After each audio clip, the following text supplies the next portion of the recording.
They'll run motorway speeds through outback scrub.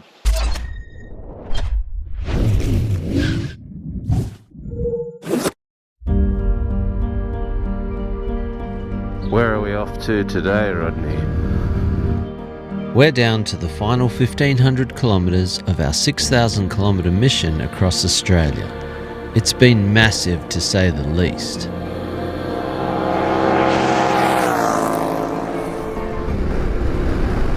Far out. I can smell it. It's a truck. You're disappearing, Rodney. Careful. Here we go. Get up the left of it.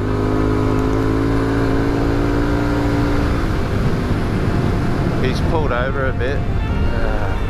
Yeah. Let's go.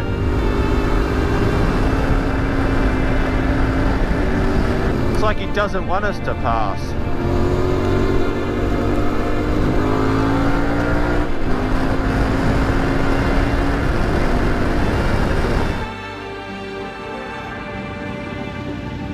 Oh, look at the team. Couple of legendary machines right there. Where are you boys headed? Just going to camp at Cordillo somewhere. Yeah, nice. Where are you going? Yeah, same. We're just going past. We're catching up with a mate down there. Oh, yeah. It's a GS. A legendary old GS. Yeah.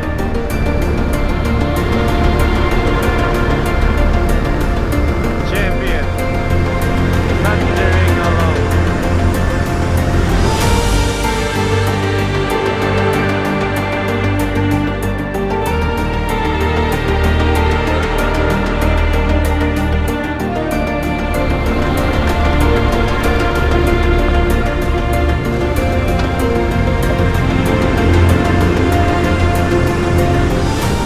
Can you tell me about Candillo Downs, Rodney? Oh, there's a really old woolshed there. I think it used to be one of the biggest in Australia. It's a pretty historical site. It's all made out of like old stone. It's been heritage listed, I think, and preserved. Pretty unique. I haven't been there before, so we keep that look. It's in the middle of nowhere. It's amazing to think they even ran big numbers of sheep out here, really. It's pretty harsh country to run sheep.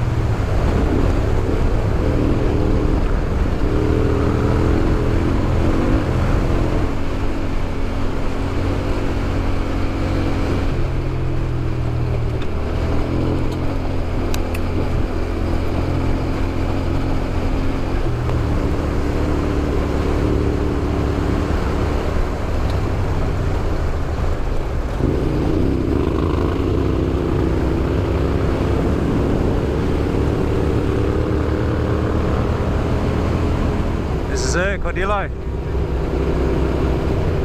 No, I'm not camping here. We're just having a look at this woolshed quickly. The camp's on for a little while.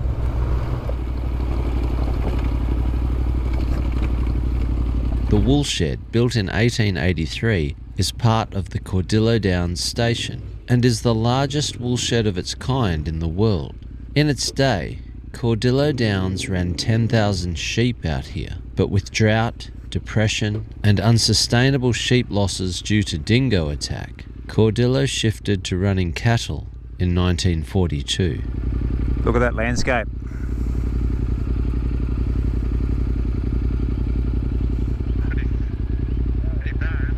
It's harsh, isn't it?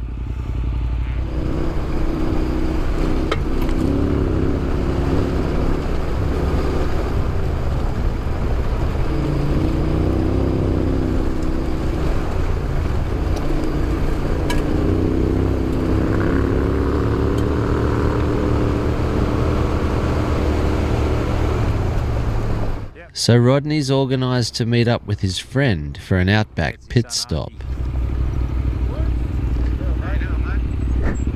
Hey, it's Dicko! Hey, Dicko! So this is Dicko, and he's prepared a much needed rest stop for us way out here in the scrub.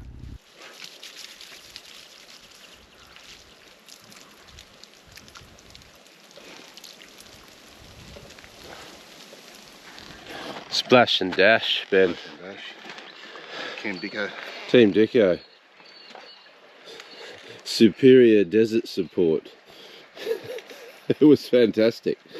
But old Captain Morgan, he didn't stand a chance last night. He got pummeled pretty quick.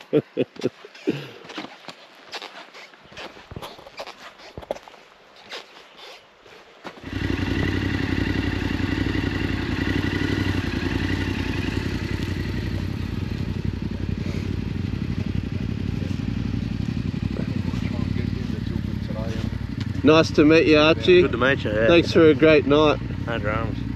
See you, mate. Dicko, Really, legend. Really nice to meet you. We needed that. Thanks for the fuel, the water, the food, the rum, the beer, the wine. The list goes on. We got rid of a bit. We lightened the load a little bit. Awesome. Righto, boys. Thanks, legend. Until next time, Ben.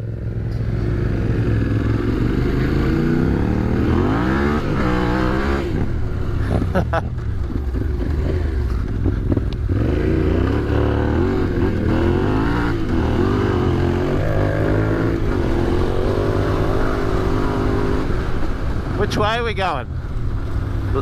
Left?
Flat, almost featureless barren landscape. We're cutting diagonally out of the northeastern corner of South Australia and aiming for central Queensland.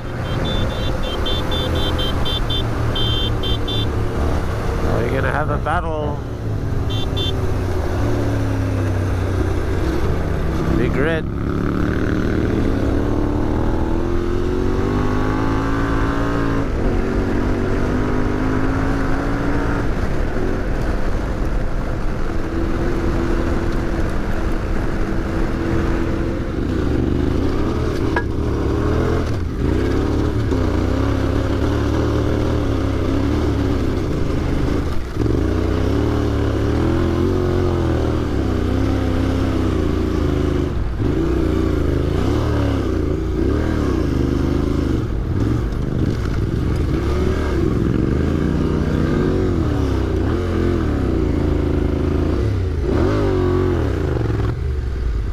What a scene, hey?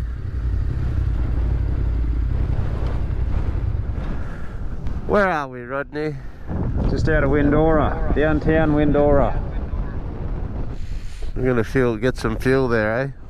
Camp Cordillo Dicko. Yeah, what a champ, he loves it. He's a proper Tenere fanatic, isn't he? I was pretty pumped to see he'd bought a couple of my GPS mounts. Yeah. Customer. A few of them around. Don't often meet customers. No, I suppose not. Look at you desert horse. Onward to Junda.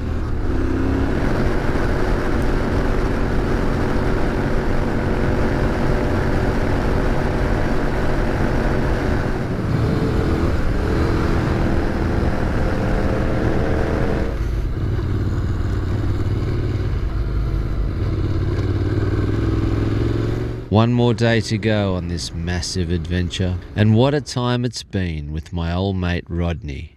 Yeah, it was a pretty cool thing. You know, I was racing for Yamaha at the Dakar team overseas, and it just fell into place that I got to release you know, the pre-production model. We did all the PR and the media release, the worldwide release, up on the Sunshine Coast off the T7, and you know, here we are sort of 6 or so years later. I've had several Teneres, the standard model, and I've got the world rate here behind me. You know, it's my personal bike. To be able to ride this bike and to see how it's developed and come from that pre-production model, it's a cool thing. It's a cool motorcycle, and people that have them, you know, all say the same thing. It's a reliable machine, it's easy to ride, but it just takes you places. It's nothing to go, yeah, let's go a couple of 1,000k ride here, there, you know, like here we are, we've done 5,000 k's already. You don't even, you know, we don't even check the oil, you know, like you don't change the oil anyway, you check the oil and you check a few nuts and bolts, and you know, the things are just faultless. So to see how they've progressed and developed, and it's just a solid, reliable thing. It's got good fuel range, depending how quick and how much throttle you got going, you know, 350, 400 plus K range. Sometimes out in the desert in the sand, and if we're cracking it on a bit, you know, like we probably get less than 400 Ks, but it's just doing the job. Yeah, some of the tracks we've done, pretty remote. We've done 800 kilometre legs without any support, no fuel, no properties, nothing. You know, coming up the Connie Sue, there's just nothing for 800 kilometres. Doing this gig with Adam, it's good to have a rider with the same sort of riding ability. He's pretty quick and he's pretty savvy and mechanically capable of looking after himself. You know, and it's good to just have that knowledge that there's someone that can ride your pace, I suppose. It's good to be able to ride your pace, not have to ride slower, keep the momentum going. We've had some big days, a couple of big days in the desert, and it's just bloody good to have someone like Adam just to be your wingman, or, you know, I run off him, he runs off me, you know, depending on the part of the day, and we have a bit of a chat on the comms, and, you know, it just fills your day in. You're not sort of just inside your own head. It keeps you motivated. It's a good thing. Pretty cool opportunity to be invited along to this. You know, I appreciate Adam inviting us, and Yamaha's on board. They help pay my flights to get to Perth, whatever, but, you know, this was just a cool holiday. Like I said, I own the bike myself, the tyres and the crash bars and everything that's on it I've paid for. You know, it's my bike, and I want to do these rides anyway. So this was just you know, someone put it on the calendar and said, hey, do you want to do this trip now? And it's like, hell yeah, it's going to tick, you know, half a dozen of the tracks off my wish list. And in an almost organised fashion, you know, like Adam asked me to lay out the schedule and work out the track, and I said, well, I haven't done this one, I want to do this one, I want to go across Australia here, and, you know, we did the Connie Sue track and the Hay River track, and sort of just filled in the box of stuff I haven't done, and we've been doing 600, 700, 800 kilometre days and getting it done, so wrapped.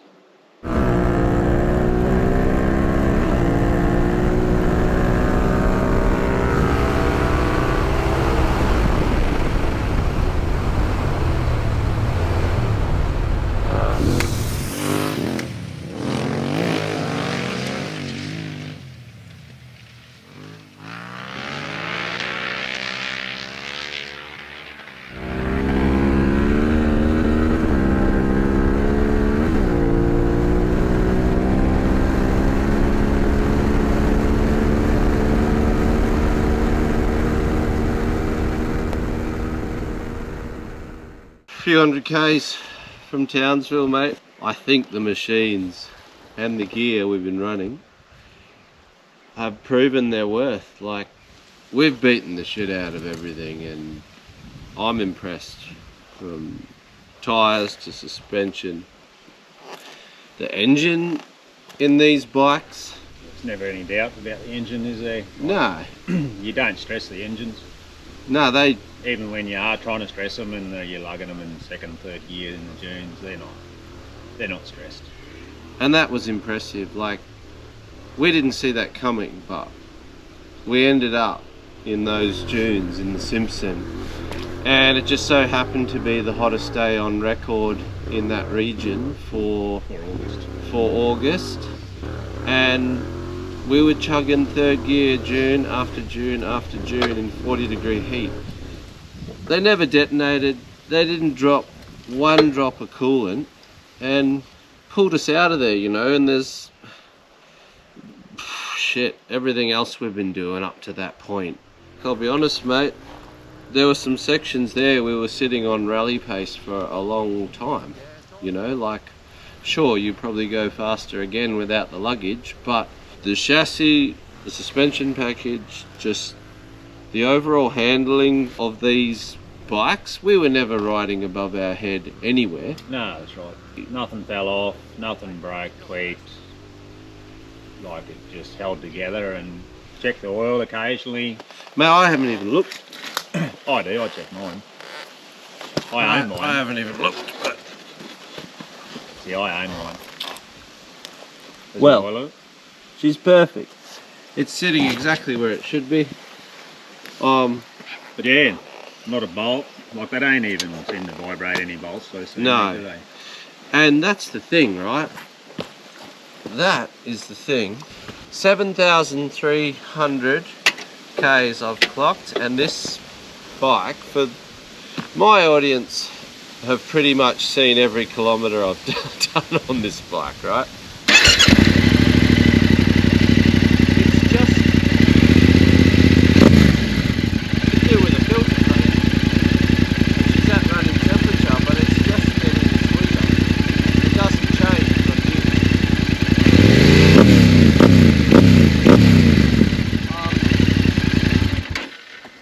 And you can do those big Ks. There's no vibrations coming through your hands. Look, I think of this manufacturer spec sheet race, I think is confusing a lot of people. And let's face it, the World Rate doesn't rank that highly on the spec sheet when you're looking at big numbers, horsepower and electronics and all this stuff, right? But they've built a bike that they've named after one of the harshest deserts on the planet. All that spec sheet and marketing fluff doesn't count when you're 400 Ks in the middle of a desert from any kind of civilization or help, you know. There's not too many bikes I would trust to put myself in that situation with, you know. And we did that. Yamaha weren't hovering around to make sure we got through. It comes down to I don't know. And we chose a tough course, and Yeah. you know, we wanted to see some tough country, and they did the job. Simple as that. Come on, Rodney, let's have a word about the bash plate. Not a bolt has come loose. It didn't fall off. It didn't fall off. You must have bolted mine on properly. A couple of little dings in them. Good. I was hoping to see more, but I think with the combination of the suspension and the pilot's clean line selection, they've really, I mean, they've done their job. The noises that I've heard coming from underneath, some of the rocks that have come off your back wheel and gone straight into mine. Yeah, I'm happy. I'm pumped with the design. I think they're ready to go into production. You've given yours a good hit there, Rodney. I like that. You've given her a proper hit, but nothing's moved. It's been used. It's been used. Nothing's moved, nothing's chafing, nothing's pushed against the frame. But I think you'd have to say the bolt-on hero, if we're going to give out a title for the best bolt-on product of this trip, that Touratech Pro shock has allowed us to move through the desert at the pace we have safely. We've never backed off because of the shock. We've never been limited by it. No. It's like, oh, I've hit this, I'll keep going. Like And hit after hit after hit on that toughest. I thought this is going to go. If this Touratech's going to blow, it's today. In that Simpson section, and everything was red hot. Everything was red hot. The frames were hot. We were full of fuel. The sand wouldn't stop. Just pounding it and pounding it and pounding it. And then it's a credit to the fork, because both of ours are standard apart from firmer springs. Yep. And a splash of oil. That was a good test for this fork because, like you said, they've nailed the valving to just throw springs in to suit all the shit that we're carrying, plus this pace that we're running. Yeah, this has been one of the surprise standouts. The combination, they've nailed the geometry, no question there. They've got the travel, but to be able to just throw springs in to lift it up and suit what we do. And that little steering dampener there, the stability, the trust in this thing, to sit on those busted bloody high-speed desert roads. When we left Kintoul and we made a mission to get to Alice before the bike shop shut, we were rarely below 140, Rodney. No, just but these things are just so stable. Yeah, and that's the thing. We weren't riding above our heads. We weren't riding above the ability of the bike. Yeah, not much else to say really, mate. I think we've covered everything. The oil, we're doing this whole run across Australia on one lot of oil. Mine hasn't used a drop. She's got the good gear in it, synthetic modal. I've never even smelt it. You know what? You know when they're hurting is when you can smell the oil. Yeah. I didn't smell anything that 40-degree day in the sand. It was just being a Tenere. And the full acro systems, they're, yes, they're a pretty cool thing. Now hold on a minute.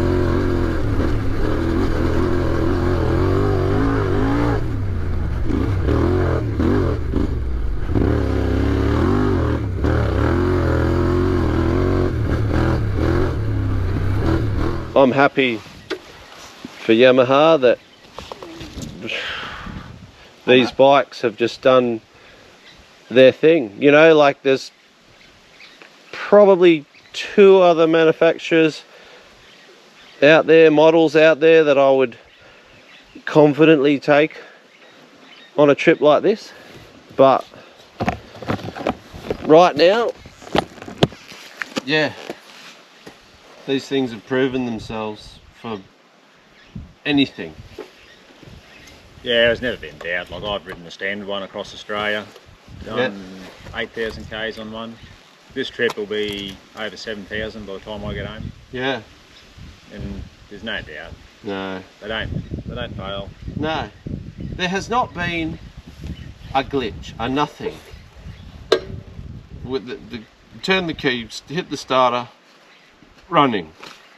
And they're just copping abuse every day. And they're copping it. Fast, harsh conditions, dust, heat, rock, sand. Both of our front wheels aren't round anymore, and that's not a sign of weakness, that's a sign of capability, because you don't know that it's happening. Sure, you feel some hits and bumps and cranks, but you know, priority for me is getting home safe to the family, and we've been fairly sending it, Rodney, and not at any point have I felt unsafe in doing so on these machines. They're built for it.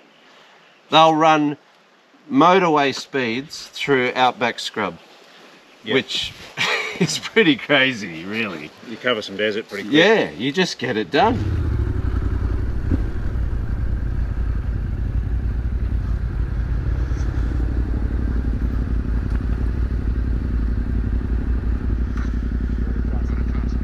Put it here, Rodney. We said we were going to do it, and we did it, mate. The East Coast, eh?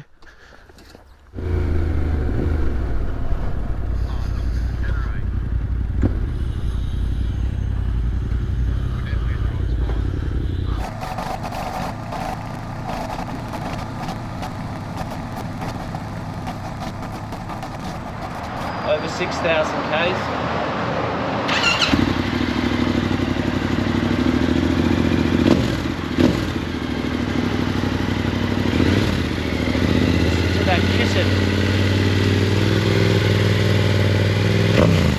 Just run in. She's ready. She's ready to take on the world, I think. Alright, get on the truck, eh? I'm actually glad I'm not riding home. a little spent. And thanks to Bikes Only Transport, I don't have to ride home. They'll have the World Raid delivered back to Perth just in time for the Warhorse muster.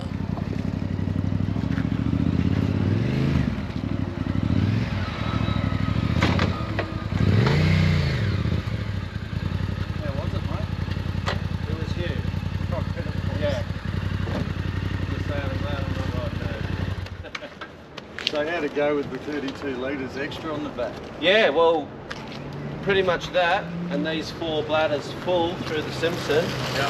And that's what we needed the most, was that Simpson section.